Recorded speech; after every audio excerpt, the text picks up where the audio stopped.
28 दिसंबर 2024 का current affairs देखते हैं। इसका पहला प्रश्न है, भारत के डीप ओशन मिशन द्वारा सक्रिय हाइड्रोथर्मल वेंट की पहली तस्वीर कितनी गहराई पर खींची गई है? ठीक है, किसकी? ये हाइड्रोथर्मल वेंट की पहली तस्वीर कितनी गहराई पर खींची गई है? किसके तहत? डीप ओशन मिशन के द्वारा सक्रिय हाइड्रोथर्मल वेंट।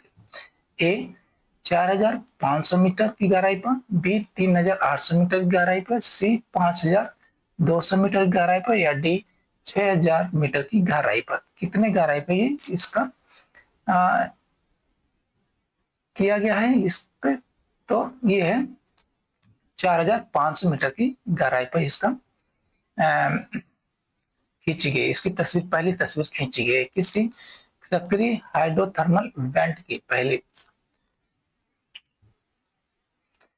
भारत के डीप ओशन मिशन ने हिंद महासागर में, कहां पे? ये हिंद महासागर, यहाँ पे ये हिंद महासागर में यानी 4,500 मीटर की गहराई पर सक्रिय हाइड्रोथर्मल वेंट की पहली तस्वीर खींची। ये वेंट महत्वपूर्ण है क्योंकि वे अद्वितीय पारिस्थितिक तंत्र का समर्थन करते हैं और इनमें निकेल और कोबाल्ट जैसे बहुमूल्य खनिज होते हैं।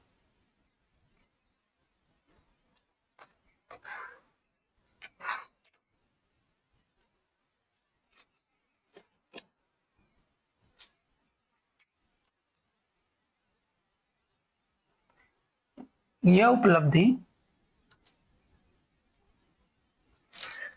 उपलब्धि चरम पानी के नीचे वातावरण और जीवन की उत्पत्ति को समझने की दिशा में एक क्या महत्वपूर्ण कदम है।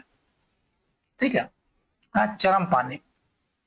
अगला प्रश्न है, ट्रेवल लीजर इंडिया के सर्वश्रेष्ठ पुरस्कार 2024 में किस हवाई अड्डे ने सर्वश्रेष्ठ घरेलू हवाई अड्डा पुरस्कार जीता है? कौन सा सर्वश्रेष्ठ घरेलू हवाई अड्डा पुरस्कार जीता? किसके तहत? ये ट्रेवल लीजर इंडिया के सर्वश्रेष्ठ पुरस्कार 2024 में किस हवाई अड्डे ने सर्वश्रेष्ठ घरेलू हवाई अड्डा का पुरस्कार जीता? ए मनोहर अंतर्राष्ट्रीय हवाई अड्डा, बी छत्रपति शिवाजी महाराज अंतर्राष्ट्रीय हवाई अड्डा, ये क्या है? मुंबई है। ठीक है, मुंबई। ये गोवा है। ये सी है कैंपेगौड़ा अंतर्राष्ट्रीय हवाई अड्डा बेंगलुरु। ठीक है, और डी है नेताजी सुभाष चंद्र बोस अंतर्राष्ट्रीय हवाई अड्डा, ये कोलकाता।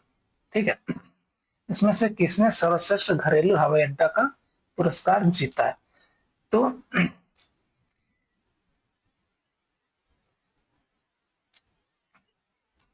ठीक है, इस हवाई अड्डे का नाम है मनोहर अंतर्राष्ट्रीय हवाई अड्डा। ये मनोहर अंतर्राष्ट्रीय हवाई अड्डा का ने जीता। गोवा में मनोहर अंतर्राष्ट्रीय हवाई अड्डा यानी कि GOX, जिसका संचालन GMR गोवा अंतर्राष्ट्रीय हवाई अड्डे द्वारा किया जाता है। कौन करता है? ये GMR करता है इसका संचालन। को ट्रेवल लीजर इंडिया के सर्वश्रेष्ठ पुरस्कार 2024 में सर्वश्रेष्ठ घरेलू हवाई अड्डा पुरस्कार मिला है। ठीक है, क्या मिला? सर्वश्रेष्ठ घरेलू हवाई अड्डा का पुरस्कार मिला है। यह मान्यता 1,86,000 से अधिक प्रतिभागियों की रेटिंग पर आधारित थी, जिन्होंने पहुंच, सुरक्षा, भोजन, खरीदारी और डिजाइन सहित विभिन्न मानदंडों पर हवाई अड्डे का मूल्यांकन किया, जिसमें इसकी असाधारण सुविधाओं और सेवाओं पर प्रकाश डाला गया।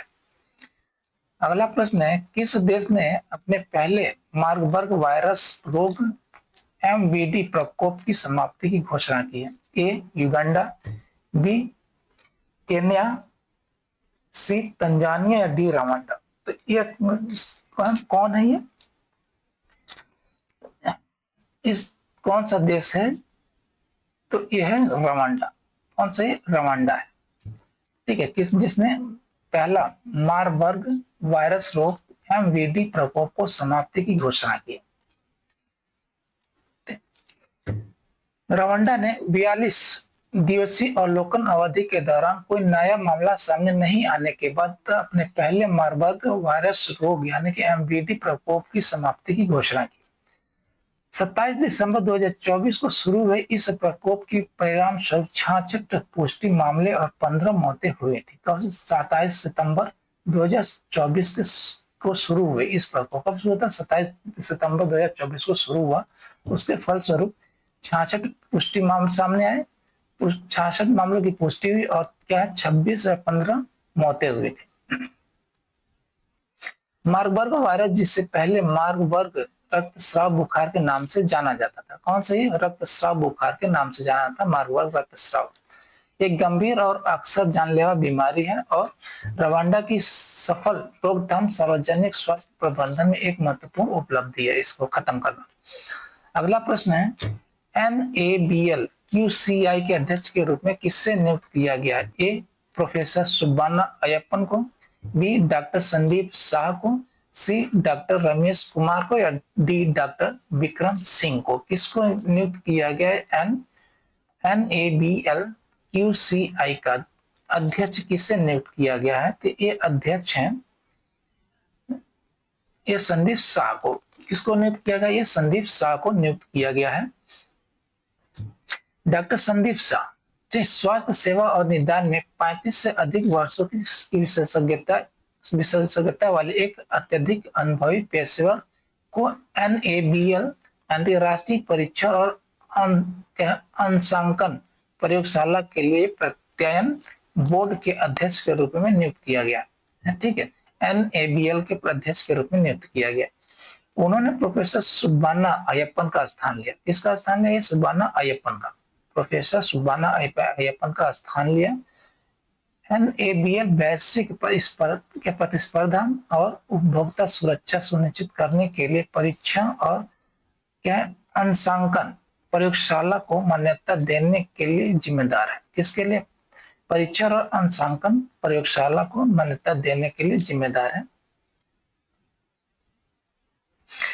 इसके अतिरिक्त उद्योग और अतिरिक्त व्यापार संवर्धन विभाग के तहत यानी कि DPIIT के तहत QCI यानी कि भारतीय गुणवत्ता परिषद भारत में विभिन्न उत्पादों और सेवाओं में गुणवत्ता को बढ़ावा देने की दिशा में काम करती है।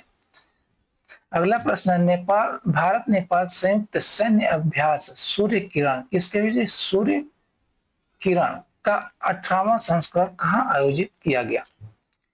ए नेपाल में, बी भारत में, सी श्रीलंका में या डी बांग्लादेश में? पूछ रहे कहाँ पे इसका आयोजन हुआ। पहली बात तो सूर्य किरण कहाँ आयोजित किया गया ये पूछ रहा है। तो इसका आयोजन हुआ है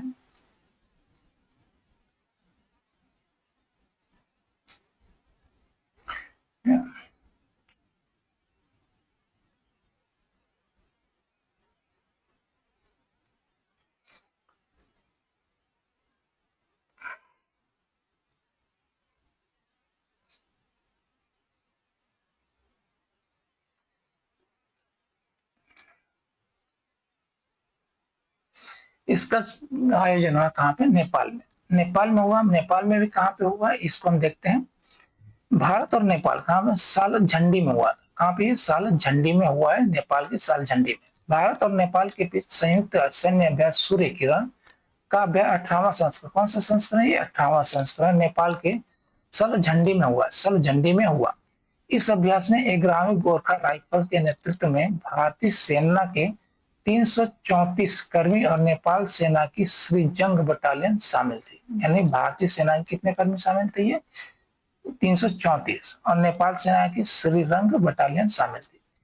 इसमें जंगल युद्ध, आतंकवादी निरोध, आपदा राहत और परिचालन तैयारियों को बढ़ाने, दोनों देशों के बीच सैन्य सहयोग को मजबूत करने जैसे प्रमुख क्षेत्र पर जोर दिया गया। किसके बीच में?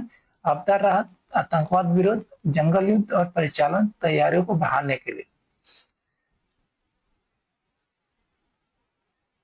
अगला प्रश्न है, terminal investment limit, terminal investment limited कहाँ स्थित है? लिमिटेड है कहाँ स्थित है? ए भारत में, बी संयुक्त राज्य अमेरिका में, सी स्विट्जरलैंड में या डी यूनाइटेड किंगडम में? ये पूछ रहा है कहाँ पे ये कहाँ पे है? तो ये है कहाँ पे? स्विट्जरलैंड में। स्विट्जरलैंड में है, स्विट्जरलैंड कंपनी है, ये स्विट्जरलैंड में। स्विट्जरलैंड स्थित कंपनी टर्मिनल इन्वेस्टमेंट लिमिटेड ने महाराष्ट्र के दहानू के पास बाधा, ठीक है, वधवन बंदरगाह के विकास में क्या वधवन बंदरगाह के विकास में 20,000 करोड़ रुपए के निवेश करने की अपनी योजना की घोषणा की है। कहाँ की कंपनी ये? स्विट्जरलैंड की। इस योजना का प्रबंधन वधवन पोर्ट प्रोजेक्ट लिमिटेड है, VPPL द्वारा किया जाता है, जो JNPA और महाराष्ट्र समुद्री बोर्ड के बीच एक संयुक्त उद्यम है। यह निवेश भारत में विश्व स्तरीय बंदरगाह सुविधा स्थापित करने के लिए 76,200 करोड़ रुपए की बड़ी पहल का हिस्सा है। अगला प्रश्न देखते हैं, किस देश ने उन्नत टेललेस डिजाइन सुविधाओं के साथ नए स्टील तक फाइटर जेट J-36 का अनावरण किया? कौन सा देश है? क्या है? किसके? टेललेस, यानी टेल रहे इसको, अपने पूछ नहीं हुआ। टेललेस डिजाइन सुविधाओं के साथ नए स्टील फाइटर जेट J-36 का अनावरण किया। ए संयुक्त राज्य अमेरिका, बी रूस, सी जापान या डी चाइना। तो इस देश का नाम क्या है? इस देश का नाम है, जिसने टेललेस डिजाइन किया है, इसका नाम है चीन। चीन ने एक टेललेस डिजाइन सुविधाओं के साथ नए स्टील फाइटर जेट J-36 का अनावरण किया।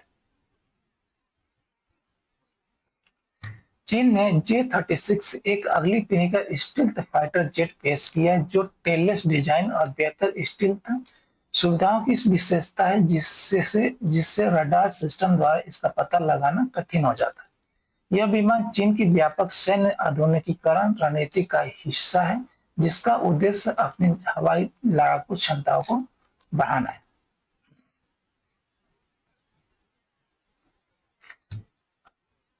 J-36 इंडो पैसिफिक क्षेत्र में शक्ति संतुलन को महत्वपूर्ण रूप से बदल सकता है, जिससे पड़ोसी देशों और संयुक्त राज्य अमेरिका जैसी वैश्विक शक्तियों के बीच चिंताएं बढ़ सकती हैं।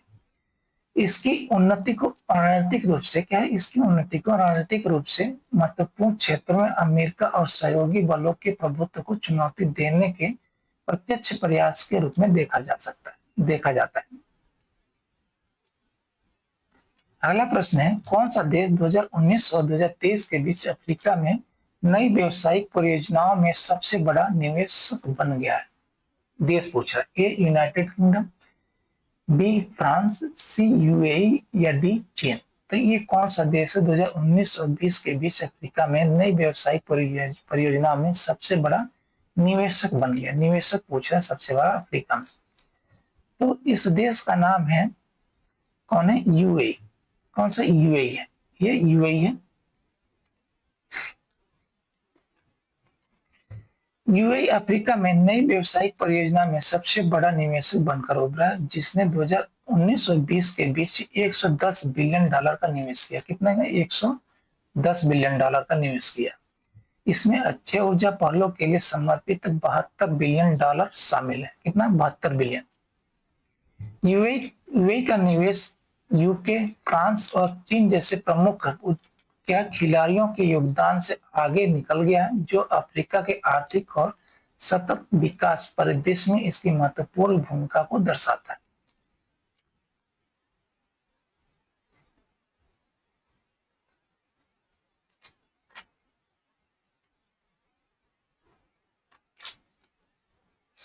अगला प्रश्न है, किस देश ने समुद्री बुनियादी ढांचे और तटीय नियोजन को बढ़ाने के लिए संयुक्त हाइड्रोग्राफिक सर्वेक्षण के लिए INS सर्वेक्षण के साथ सहयोग किया है?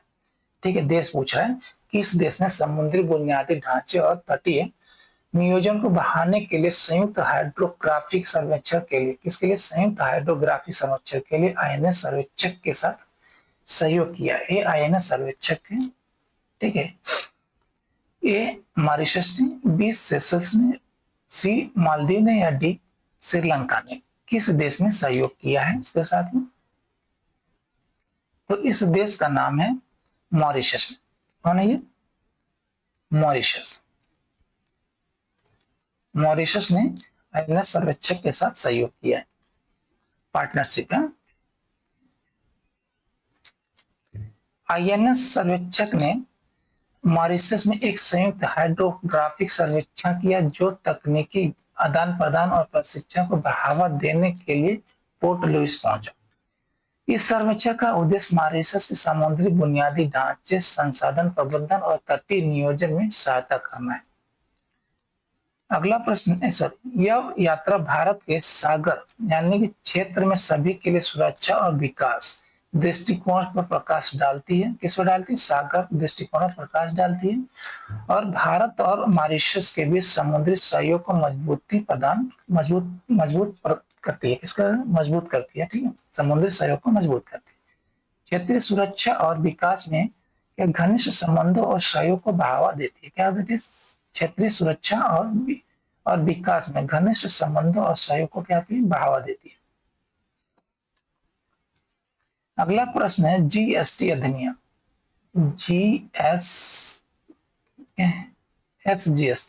एसजीएसटी अधिनियम 2017 की कौन सी धारा सरकार को ट्रैक एंड ट्रेस मैकेनिज्म लागू करने का अधिकार देती है? कौन सा ट्रैक एंड ट्रेस मैकेनिज्म लागू करने का अधिकार देती है? कौन सा? जीएसटी अधिनियम 2017 की कौन सी धारा? ए धारा 147 ए, बी धारा 148 ए, सी धारा 149 ए या डी धारा 150 ए। इस धारा कौन सी धारा है जो ट्रैक एंड ट्रेस क्या है मैकेनिज्म को लागू करने का अधिकार देती है? तो ये धारा है 148 ए। इस धारा का क्या है? ये 148 ए के तहत ट्रैक एंड ट्रेस मैकेनिज्म लागू करने का अधिकार देती है भारत सरकार को। जीएसटी परिषद ने कुछ वस्तुओं के लिए कर चोरी को रोकने के लिए ट्रैक एंड ट्रेस मैकेनिज्म के कार्यान्वयन को मंजूरी दे दी है। इसे सुविधाजनक बनाने के लिए एसजीएसटी अधिनियम 2017 में धारा 148 ए को जोड़ा जाना है, जो सरकार को इस तंत्र को लागू करने के लिए आवश्यक अधिकार प्रदान करता है। कौन सा धारा जोड़ने के? धारा 148 ए। इस प्रणाली में आपूर्ति श्रृंखला में ट्रैकिंग को सक्षम करने के लिए माल पब्लिक पैकेज पर अद्वितीय चिन्ह लगाना शामिल है। क्या अद्वितीय चिन्ह लगाना शामिल है? अगला प्रश्न है, किस कंपनी ने भारत का सबसे बड़ा और सबसे उन्नत कॉलर डोजर BD475-2 लॉन्च किया? कौन सा? BD475-2 लॉन्च किया? A Tata Motors, B Larsen and Toubro, C BEML या डी महिंद्रा एंड महिंद्रा। किसने इसको लॉन्च किया कि उन्नत कॉलर डोजर? किस कंपनी ने लॉन्च किया? सर, क्या भारत का सबसे बड़ा और सबसे उन्नत कॉलर डोजर है BD475-2। तो इस कंपनी का नाम है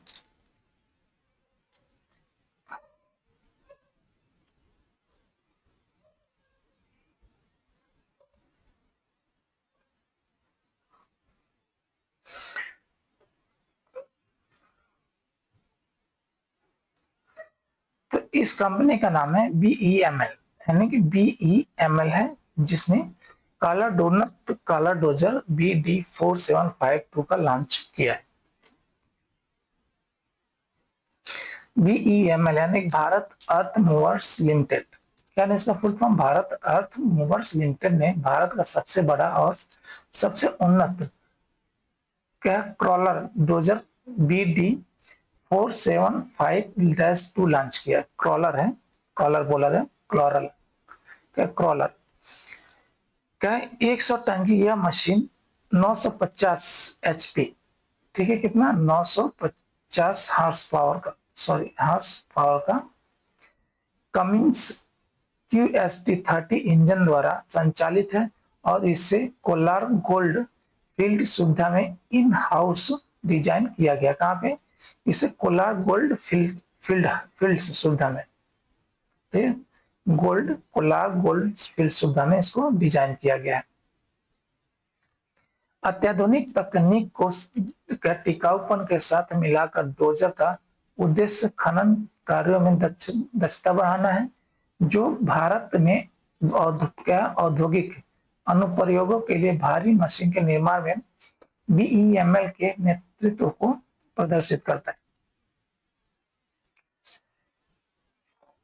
अगला प्रश्न है होंडा और मित्सुबिशी मित्सुबिशी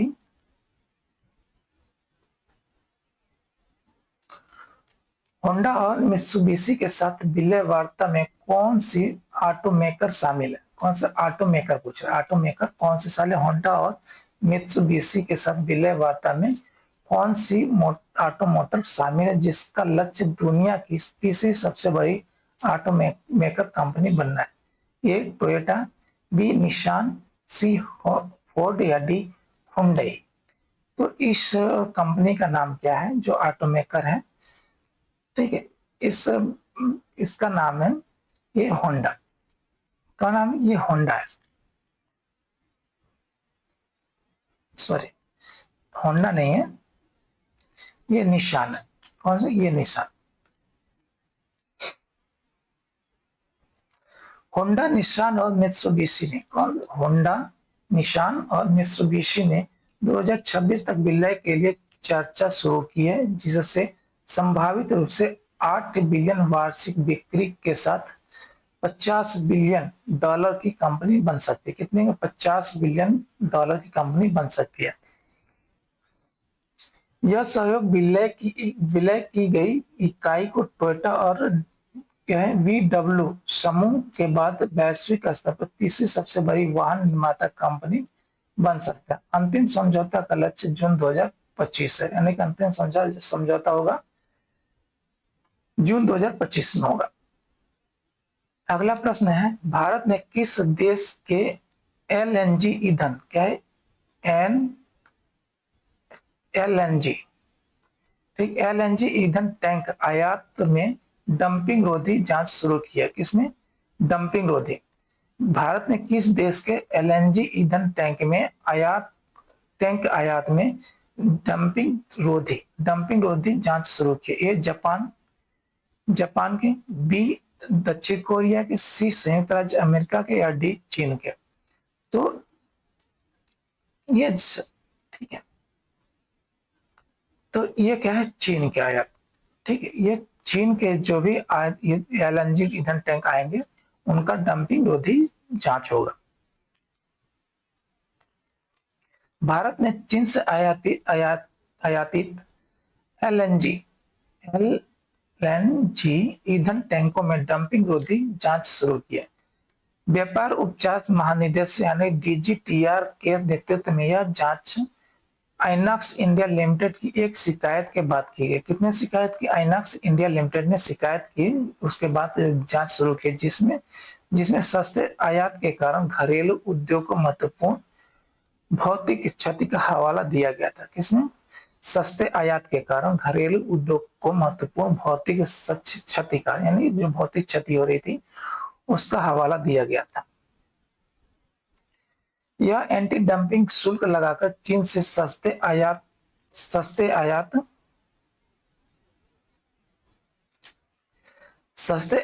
के नकारात्मक प्रभाव का मुकाबला करने की भारत की व्यापक रणनीति का हिस्सा है। Thank you.